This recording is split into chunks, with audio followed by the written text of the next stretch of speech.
तो cold war यानी कि शीत युद्ध का पहला संघर्ष 1948 में बर्लिन के ऊपर देखने को मिला। And Berlin is the capital of Germany. Europe के बारे में आपको बता दिया, this is the European continent. 7 महाद्वीप है दुनिया के, ये नीचे वाला अफ्रीकन कॉन्टिनेंट है, अफ्रीकन महाद्वीप है। एंड यहाँ से सीमा शुरू हो जाती है एशिया महाद्वीप की, एंड ये यूरोपियन महाद्वीप है, इसकी बात कर रहे हैं। एंड यहाँ पर एक जर्मनी देश है जो कि यहाँ पे, इसके पड़ोस में ऑस्ट्रिया है। देन ईस्टर्न सेक्टर में यहाँ पर पोलैंड आपको दिख रहा है, नदर्न हिस्से में डेनमार्क आपको दिख रहा है, यहाँ पे फ्रांस दिख रहा है। तो ये जर्मनी है। During second world war America, United kingdom, France और यूएसएसआर जिसको सोवियत संघ बोलते हैं, ये एक पक्ष से दोस्तों की तरह लड़ रहे थे और दूसरा इनका कोई दुश्मन था जिससे ये लड़ रहे थे, जिसमें मुख्य रूप से जर्मनी था। देन फिर इटली था, मुसोलिनी का नाम आपने सुना होगा।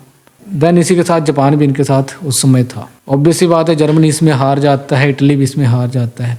जापान के हिरोशिमा और नागासाकी के ऊपर बॉम्ब फेंके जाते हैं एंड फिर उस युद्ध का अंत हो जाता है। अब जीतने वाली शक्तियाँ जो थी वह फ्रांस, यूनाइटेड किंगडम, सोवियत संघ और अमेरिका थी। तो इनके द्वारा आपसी बातचीत करी गई और सलाह ये बनाई गई कि ऐसा करते हैं कि जर्मनी को हम बांट लेते हैं आपस में। तो जर्मनी को 4 हिस्सों में बांटा गया। The Germany was divided into 4 parts. अब इस वाले हिस्से में सोवियत संघ था, तो सोवियत संघ को यही वाला हिस्सा भी मिलता है। ये वाला हिस्सा सोवियत संघ को मिल गया एंड बाकी 3 हिस्से बाकी दूसरे देशों को मिले। तो एक हिस्सा ये बन गया, एक ये बन गया, एक ये बन गया। और ये वाला हिस्सा किसके हाथ में आया? सोवियत संघ के हाथ में आ गया। एंड इसी वाले हिस्से में बर्लिन पड़ता है, which is the capital of Germany, Germany की राजधानी है। थोड़ा सा और जूम इन करके देखेंगे तो थोड़ा और समझ आएगा हमें। अब आपको यहाँ की कैपिटल भी दिखना शुरू हो जाएगी थोड़ी देर में। तो बर्लिन कहाँ पे है? ये बर्लिन है। आज के टाइम में भी बर्लिन ही इसकी कैपिटल है। एंड मैंने बोला 4 हिस्सों में बंट गया, तो ऐसे करके ये वाला हिस्सा आ गया सोवियत संघ के हिस्से में, और सोवियत संघ मैंने बोला था इस डायरेक्शन में। एंड दूसरा हिस्सा यूनाइटेड किंगडम के हिस्से में आ गया एंड ये वाला हिस्सा इतना हिस्सा यूनाइटेड किंगडम को मिल गया। तीसरा हिस्सा फ्रांस को मिल गया एंड फ्रांस को ऐसे ऐसे करके जो इसके टेरिटरी के साथ एरियाज लगते थे वो वाला हिस्सा मिल गया। एंड फिर बचा अमेरिका, तो अमेरिका को ये वाला हिस्सा मिल गया। तो ये फ्रांस वाला साइड वाला हिस्सा फ्रांस ने ले लिया। देन इंग्लैंड के पास लगने वाला जो हिस्सा था वह इंग्लैंड ने ले लिया। अमेरिका क्योंकि जियोग्राफिकली दूर था तो अमेरिका ने बोला कि मेरे को ये वाला हिस्सा दे दो। एंड जो सोवियत संघ था उसने बोला कि मैं ईस्टर्न साइड हूँ तो मेरे को ये वाला हिस्सा दे दो। और राजधानी कहा गया कि कॉमन रहेगी, यानी कि इस राजधानी के ऊपर दिल एक होता है, उसी तरीके से किसी भी कंट्री की जो राजधानी होती है वो एक होती है। तो इसमें राजधानी के ऊपर सोवियत संघ का भी कब्जा रहता है, अमेरिका का भी रहता है, फ्रांस का भी रहता है, इंग्लैंड का भी रहता है। देन फिर मैं ये बता रहा था कि 1948 में एक मेजर कन्फ्रंटेशन होती है बर्लिन को लेकर। और ये मेजर कन्फ्रंटेशन क्या थी कि इस बर्लिन को सोवियत संघ के द्वारा कहा गया कि अब इसमें कोई भी एक्सेसिबिलिटी मैं अलो नहीं करूंगा। क्योंकि इन सभी दोस्तों ने क्या बोला था, क्योंकि सभी दोस्त ही थे, बांटा तो बेशक था परंतु थे दोस्त। उन्होंने बोला कि हम जर्मनी में जो भी लोग आ जा रहे हैं उनको रोकने का कभी भी प्रयास नहीं करेंगे। सोवियत संघ ने क्या किया, 1948 में सोवियत संघ ने यहाँ पर इसकी बर्लिन की किलेबंदी कर दी कि अब जर्मनी कि जो बर्लिन है इसमें कोई भी दूसरा देश यहाँ पे आ नहीं सकता है। एंड जैसे ही इस कैपिटल की नाकेबंदी कर दी जाती है तो ये वाले जो हिस्से थे वो चिंतित हो जाते हैं। अब इन वाले हिस्सों में इतना संकट आ जाता है कि खाने पीने की वस्तुएं यहाँ पर कैसे पहुँचेंगी, यहाँ के लोगों का सर्वाइवल कैसे डिसाइड होगा, ये मुख्य रूप से राजधानी के द्वारा ही डिसाइड होता था। अब यहाँ के लोग, क्योंकि जहाँ की सरकारें ज़बरदस्ती तो बर्लिन में जा नहीं सकती थी क्योंकि it was the zone of occupation of the Soviet संघ, तो ये सोवियत संघ के प्रभाव वाला एरिया था। तो जैसे ही इसकी नाकेबंदी कर जाती है तो एक पैनिक शुरू हो जाता है। एंड वो पैनिक क्या था, तो स्टालिन के द्वारा, जो कि उस समय सोवियत संघ के मुखिया थे, लेनिन के द्वारा साम्यवाद की क्रांति रशिया में लाई गई थी। फिर उसके बाद सोवियत संघ बनता है। लेनिन की डेथ 1925 में हो जाती है आई थिंक। एंड उसके बाद सोवियत संघ के जो मुखिया थे वहाँ स्टालिन बनते हैं। एंड स्टालिन के बारे में आपने सुना होगा, नहीं सुना होगा तो फ्यूचर में जैसे जैसे आप रीडिंग के डोमेन में आगे बढ़ेंगे तो स्टालिन का नाम आप सुनेंगे। इनको डिक्टेटर भी एक प्रकार से कंसीडर किया जाता है क्योंकि इनके द्वारा वहाँ की पॉपुलेशन के ऊपर बहुत सारा अत्याचार भी किया गया था। तो इनकी जो प्रवृत्ति थी वह कंट्रोल करने की थी। तो इनके द्वारा अर्थव्यवस्था को भी कंट्रोल किया गया, राजनीतिक व्यवस्था को भी कंट्रोल किया गया, लोगों की फ्रीडम ऑफ एक्सप्रेशन, बोलने की आज़ादी को भी नियंत्रित किया गया था सोवियत संघ में। और उसी के साथ इन्हीं की लीडरशिप के बलबूते सोवियत संघ की बहुत सारी तरक्की भी हुई थी, इसका श्रेय भी इन्हीं को जाता है, परंतु उसी के साथ लोगों को प्रताड़ित परसिक्यूट भी इन्हीं के द्वारा किया गया था। तो सोवियत जोन ऑफ ऑक्यूपेशन का मतलब ये है कि सोवियत संघ के प्रभाव वाला एरिया, उसमें थोड़ा सा कन्फ्लिक्ट देखने को मिलता है। And in June 1948 Stalin saw to resolve its status by severing road and rail communication. Stalin के द्वारा कहा गया कि राजधानी से सारे के सारे संपर्क तोड़ दिए जाएंगे देश के बाकी हिस्सों के। वो वाले हिस्से जो अमेरिका के नियंत्रण में थे, फ्रांस के नियंत्रण में थे और इंग्लैंड के नियंत्रण में थे, उन वाले हिस्सों से सारे के सारे कनेक्शन तोड़ दिए जाएंगे। कनेक्शन तोड़ने का जो मेन स्रोत है वो क्या है? Road and rail communication. सड़कें होती हैं और रेल्स होती है, रेल की पटरियां होती हैं। अगर ये इनको डिस्कनेक्ट किया जाए तो उस एरिया में काफ़ी नुकसान भी होता है। क्या बताया मैंने कि स्टालिन ने जून 1948 में बोला कि जो बर्लिन है उसको मैं अपने नियंत्रण में पूरे तरीके से ले लूँगा।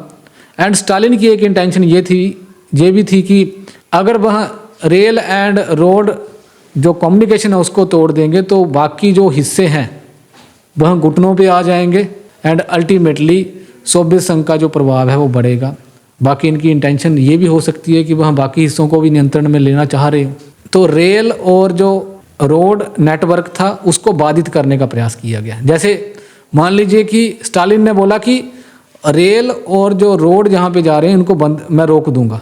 यहाँ पे उन्होंने अपनी सेनाएं खड़ी कर दी या कहीं पे गेट बना दिए होंगे, तो कैसे वो रेलगाड़ियाँ आगे जा पाएंगी, कैसे वो ट्रक आगे जा पाएंगे। और जब दूसरे हिस्सों में जो सामान है ट्रक्स के द्वारा पहुँचाया जाता है राजधानी से या इन वाले एरिया से, तो फिर यहाँ पर खाने पीने की सामग्री जो थी वह कम पड़ना शुरू हो जाती है एंड लोग इसके लिए तरसना शुरू कर देते हैं। और लोग ये भी बोलते हैं कि हमारी कैपिटल के ऊपर कब्जा हो गया है। तो उनकी जो राजनीतिक स्वतंत्रता थी उसको भी एक चैलेंज देखने को मिलता है। फिर जो बाकी देश थे जैसे इंग्लैंड था, फ्रांस था, अमेरिका था, उन्होंने बोला कि घबराने की बात नहीं है, ऐसा करते हैं कि हम अपने हवाई जहाज़ जहाँ पे भेजते हैं, अपनी एयरलाइंस यहाँ पे भेजते हैं, अपनी एयर सर्विसेज के थ्रू हम यहाँ के लोगों को खाने पीने की वस्तुएं पहुँचाएंगे। तो फिर जहाज़ों के माध्यम से, हवाई जहाज़ों के माध्यम से यहाँ पर खाने पीने की सामग्री पहुँचाई गई एंड यहाँ की पॉलिटिकल इकोनॉमी को भी बचा के रखा गया। तो एक पैनिक क्रिएट यहाँ पे हो जाता है, एक चिंता यहाँ पे क्रिएट हो जाती है। यही पॉइंट वहाँ पे बताया गया है। तो स्टालिन के द्वारा जो नाकेबंदी करी गई थी उसको मई 1949 में लगभग 1 साल बाद हटा भी दिया कि अब रेल एंड जो रोड नेटवर्क है वो ओपन कर दिया गया, क्योंकि स्टालिन ये चाह रहा था कि बाकी जो देश हैं उनको घुटनों पे लाना। वैसा हो नहीं पाया क्योंकि उन्होंने यहाँ के लोगों को खाने पीने की सामग्रियाँ हवाई जहाज़ों के माध्यम से ही पहुँचा दी, जिसके कारण ये अपनी पॉलिटिकल इकोनॉमी को भी बचा के रख पाए और उसी के साथ अपनी जो खाने पीने की वस्तुएं थी वो भी इनको प्रॉपर मिलती रही। एक बार फिर क्लियर कर देता हूँ, ये यूनाइटेड स्टेट्स ऑफ अमेरिका है एंड ये यूरोप की तरफ जा रहा है रास्ता, ये यूरोप आ जाता है फिर एंड इसके बाद यहाँ पर सोवियत संघ है इस वाले हिस्से में, इस डायरेक्शन में। यूक्रेन भी इसी का पार्ट था। अब क्या होता है कि जैसे ही नाकेबंदी कर दी जाती है बर्लिन की, तो उस समय यहाँ पर अमेरिका का दोस्त यूनाइटेड किंगडम यानी कि इंग्लैंड था। अमेरिका यहाँ पर न्यूक्लियर मिसाइल्स यहाँ पे भेज देता है, मिसाइल्स फिट कर देता है यहाँ पर। और ये मिसाइल्स फिट करने का सिंपल सा मतलब ये था कि सोवियत संघ को चुनौती देना। सोवियत संघ के प्रभाव वाला क्षेत्र था ईस्टर्न जर्मनी वाला जो हिस्सा था, बर्लिन वाला जो हिस्सा था। अब सोवियत संघ को चेतावनी देना था कि हमने यहाँ पर मिसाइल्स तैनात कर दी है और हम आपके ऊपर अटैक कर सकते हैं। और उसी के साथ कहा जाता है कि उस समय एक अफवाह ये भी थी कि ये वाली जो मिसाइल्स अमेरिका के द्वारा तैनात करी गई थी, तो सोवियत संघ को ये दिखाने के लिए कि ये न्यूक्लियर कैपेबल है, यानी कि इन मिसाइल्स में न्यूक्लियर भी हमने फिट किए हुए हैं। एंड यदि सोवियत संघ अगर ज़्यादा कुछ रौब दिखाने का प्रयास करता है तो सोवियत संघ के ऊपर न्यूक्लियर कैपेबल ये मिसाइल्स भी फेंकी जाएंगी। और इन न्यूक्लियर वेपन्स का जो प्रयोग था वह सोवियत संघ 1945 में हिरोशिमा और नागासाकी के ऊपर देख चुका था। उस समय तक केवल एक ही देश के पास न्यूक्लियर वेपन्स थे एंड दैट वाज अमेरिका। 1945 में अमेरिका के द्वारा बना लिए गए थे। एंड जहाँ पर जो मिसाइल्स तैनात करी गई, ये अमेरिका के द्वारा क्यों करी गई? क्योंकि अमेरिका के द्वारा कहा गया कि जो नॉर्थ अटलांटिक ट्रीटी ऑर्गेनाइजेशन है, यानी कि ये है नॉर्थ अटलांटिक ओशियन, उत्तर अटलांटिक महासागर, एंड उत्तर अटलांटिक महासागर के साथ लगने वाले देशों का एक सैनिक गठबंधन बन जाता है जिसमें मुख्य रूप से वेस्टर्न यूरोप की कंट्रीज पश्चिमी यूरोप की कंट्रीज, ये वाली कंट्रीज आएंगी, क्योंकि पश्चिम का हिस्सा जर्मनी यूरोप का ये वाला हिस्सा है एंड इसके आगे का हिस्सा ईस्टर्न है, पूर्व का हिस्सा है। तो पश्चिमी यूरोप के देश और अमेरिका के देशों का एक सैनिक गठबंधन बनता है, उसी को हम नॉर्थ अटलांटिक ट्रीटी ऑर्गेनाइजेशन बोलते हैं। उत्तर अटलांटिक संधि संगठन या कुछ भी, नाटो जो बनता है। तो नाटो किसके बीच बनता है? इनके बीच बनता है। हालांकि आज के टाइम में नाटो का विस्तार बहुत ज़्यादा हो गया है। ईस्टर्न यूरोप की भी बहुत सारी कंट्रीज 1991 के बाद इस गठबंधन में जुड़ चुकी हैं, परंतु जब कोल्ड वॉर था तो केवल वेस्टर्न यूरोप की कंट्रीज और अमेरिका के द्वारा इसको इस्टेब्लिश किया गया था 1949 में। और मकसद क्या था? सोवियत संघ के विस्तार को रोकना, सोवियत संघ के प्रचार प्रसार को रोकना। सोवियत संघ को रोकने के लिए ये सैनिक गठबंधन था और अमेरिका के द्वारा कहा गया कि ये जो हमने मिसाइल्स यहाँ पे फिट करी है, बर्लिन की नाकेबंदी के बाद ये सिंपल सा इंडिकेशन ये है कि हम नाटो के तहत यदि हमारे किसी एक दोस्त के ऊपर अटैक होता है तो वो सभी के ऊपर अटैक माना जाता है। और इनके द्वारा कहा गया कि हम नाटो में इस सिद्धांत को हमने संयुक्त राष्ट्र संघ के चार्टर में बताए गए सामूहिक सुरक्षा के सिद्धांत के आधार पर हमने नाटो को बनाया है एंड सामूहिक सुरक्षा को इन्होंने अपने तरीके से डिफाइन करने का प्रयास किया और कहा कि हमने एक ऐसा संगठन बनाया है कि यदि किसी एक देश के ऊपर अटैक होता है तो वो सभी के ऊपर माना जाता है। एंड जैसे ही सोवियत संघ के द्वारा इसकी नाकेबंदी करी गई तो इनके द्वारा कहा गया कि ये हम सभी के ऊपर एक प्रकार का अटैक है, इसलिए अमेरिका ने बोला कि मुझे अपने दोस्तों की सहायता के लिए यहाँ पर मिसाइल्स फिट करनी पड़ेगी और ये कहा गया कि ये न्यूक्लियर कैपेबल मिसाइल्स हैं। एंड जैसे ही इस बात की खबर सोवियत संघ तक पहुंचती है तो एक पैनिक क्रिएट होता है एंड फिर उसके बाद इस नाकेबंदी को 1949 में बंद कर दिया जाता है। एंड उसी के साथ सोवियत संघ इस बात के लिए भी चिंतित हो जाता है कि हमारे पास तो न्यूक्लियर वेपन्स है ही नहीं, यदि हमारी लड़ाई हो भी जाती है आज के टाइम में तो हम अमेरिका का जवाब गोलियों से दे सकते हैं, बॉम्ब से दे सकते हैं, परंतु न्यूक्लियर बॉम्ब नहीं है हमारे पास। तो फिर इनके द्वारा न्यूक्लियर वेपन्स, न्यूक्लियर बॉम्ब्स बनाने का प्रयास किया गया एंड 1949 में सोवियत संघ के द्वारा भी न्यूक्लियर वेपन्स बना लिए गए, न्यूक्लियर बॉम्ब बना लिए गए। तो दूसरा देश कौन बनता है जिसके पास न्यूक्लियर वेपन्स आते हैं? सोवियत संघ 1949 में। तो ये घटना भी अपने आप में इसके साथ जुड़ी हुई है। पहला संघर्ष हमें कहाँ देखने को मिला था?